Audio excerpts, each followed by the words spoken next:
Sunday morning இன்னைக்கு வந்து non veg எதுவும் சமைக்கவே இல்லை. 2 ரீசன். ஒன்னு வந்து சஷ்டி, இன்னொன்னு காலையிலேயே வந்து ஒரு ஃபங்க்ஷனுக்கு கிளம்ப வேண்டியதா இருந்தது. ரத்னா ரெசிடென்சில வந்து ஒரு சீரு ஃபங்க்ஷனு.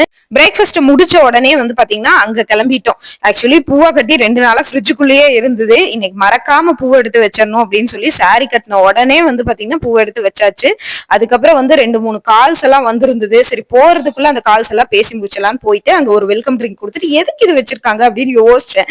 அதுக்கப்புறம் தான் பார்த்தா இந்த மாதிரி வெல்கம் டான்ஸுக்கு அந்த சீர் பாப்பாவை வந்து கூட்டிட்டு வர்றதுக்காக இப்படி வச்சாங்க. அவங்க ஃபேமிலி ஃப்ரெண்ட்ஸே பாப்பாங்களே வந்து நல்லா டான்ஸ் ஆடி கூட்டிட்டு வந்தாங்க. பாக்குறக்கே ரொம்ப சூப்பரா இருந்துச்சு. ஃபுட்டும் வந்து செமையா இருந்தது. ஃபங்க்ஷன்ல வந்து பாத்தீங்கன்னா இந்த மாதிரியான இப்ப வெல்கம் டான்ஸ் எல்லாம் வந்து எல்லாருமே பண்றாங்க. பாக்குறக்கே ரொம்ப அழகா இருந்தது. பாருங்க ரொம்ப சூப்பரா இருந்துச்சு. எல்லாருமே வீடியோ எடுத்தாங்க, நானும் வீடியோ எடுத்தேன். இன்னைக்கு நாள் வந்து பாத்தீங்கன்னா சண்டே நாள் வந்து நல்லா ஜாலியா போச்சு. காலையில எந்திரிச்சதுமே வந்து டிஃபனை முடிச்ச உடனே மதிய சாப்பாட்டு வேலை இல்ல, ஃபங்க்ஷனுக்கு கிளம்பியாச்சு. அங்க சாப்பிட்டு ஒரு ரிலாக்ஸா வெளியில குழந்தைகளை கூட்டிட்டு போயிட்டு வந்த மாதிரி இருந்துச்சு. ரிட்டர்ன் வரும்போது கோயம்புத்தூர்ல சரியான மழை, பயங்கர மழை.